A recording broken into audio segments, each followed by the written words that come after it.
राज्यसभा चुनाव की तारीख जैसे जैसे नजदीक आती जा रही है, कांग्रेस की आंतरिक कलह और जुबानी जंग भी खुलकर सबके सामने आ रही है। हरियाणा में राज्यसभा चुनाव को लेकर कांग्रेस में जबरदस्त हंगामा मचा हुआ है। हरियाणा कांग्रेस के दो कद्दावर नेता इन दिनों एक दूसरे पर वार पलटवार करने में जुटे हैं।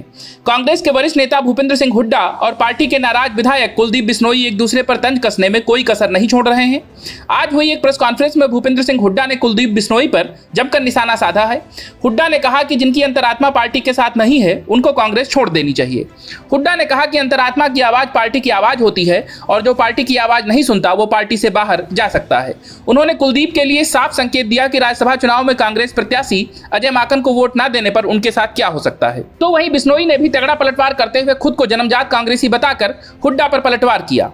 कुलदीप बिश्नोई ने कहा कि जिनकी अंतरात्मा बीजेपी ईडी के चरणों में गिरवी है वो भी अंतरात्मा की बात करते हैं। जिस आदमी ने G23 बनाकर कांग्रेस को तोड़ने की कोशिश की वो अंतरात्मा की बात करता है। जिस आदमी के कपड़ों पर पिछले राज्यसभा चुनाव के स्याही कांड के धब्बे पड़े हैं वो अंतरात्मा की बात करता है।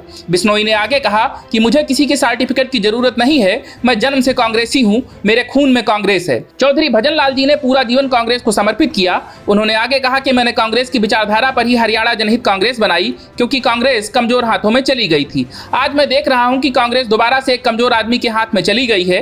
दरअसल 10 जून को होने वाले राज्यसभा चुनाव से पहले हरियाणा में कांग्रेस क्रॉस वोटिंग और खरीद फरोख्त की आशंका के मद्देनजर अपने विधायकों को एकजुट करने में जुटी हुई है।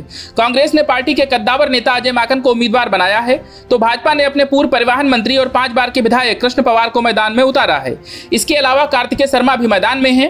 कार्तिकेय भूपेंद्र सिंह हुड्डा के पुराने दोस्त और पूर्व केंद्रीय मंत्री विनोद शर्मा के बेटे हैं और कार्तिकेय को भाजपा की सहयोगी जननायक जनता पार्टी JJP का समर्थन हासिल है। हुड्डा और माकन पार्टी के अलग अलग खेमे से ताल्लुक रखते हैं। ऐसे में आशंका है कि हुड्डा और माकन में खेमेबाजी से कांग्रेस को नुकसान हो सकता है। इसके साथ साथ अब आदमपुर से कांग्रेस विधायक कुलदीप बिश्नोई की नाराजगी से कांग्रेस अलग परेशान है। दरअसल हरियाणा में चौटाला की JJP के पास 10 विधायक हैं। इनेलो हलोपा के 1-1 और 7 निर्दलीय विधायक हैं। चौटाला अपना कोई उम्मीदवार जिता नहीं सकते, इसलिए उन्होंने कार्तिकेय को समर्थन कर दिया है। कार्तिकेय ने एक कदम आगे बढ़ते हुए निर्दलीय विधायकों से समर्थन हासिल होने का दावा भी किया है। अगर ये दावे जमीन पर हकीकत साबित हो जाएं, तब भी 14 और वोटों की जरूरत पड़ेगी। ऐसे में कांग्रेस को डर सता रहा है कि कहीं कार्तिकेय उसके विधायक को अपने पाले में न कर ले। इन्हीं आशंकाओं के बीच जीत के जादुई आंकड़े को सुनिश्चित करने का कार्यभार राज्यसभा सांसद दीपेंद्र सिंह हुड्डा को दिया गया है। लेकिन बिश्नोई और हुड्डा की जुबानी जंग ने राज्य में एक अलग ही समीकरण खड़ा कर दिया है। बता दें कि 90 सदस्यीय हरियाणा विधानसभा में भाजपा के 40, कांग्रेस के 31, JJP के 10, इनेलो और हरियाणा लोकहित पार्टी के 1-1 और 7 निर्दलीय विधायक हैं। एक उम्मीदवार को जीतने के लिए 31 मतों की आवश्यकता होती है। भाजपा आसानी से जीत की गारंटी दे सकती है, लेकिन कांग्रेस अभी भी अपनी संख्या के बारे में अनिश्चित है। Bureau report, news of India.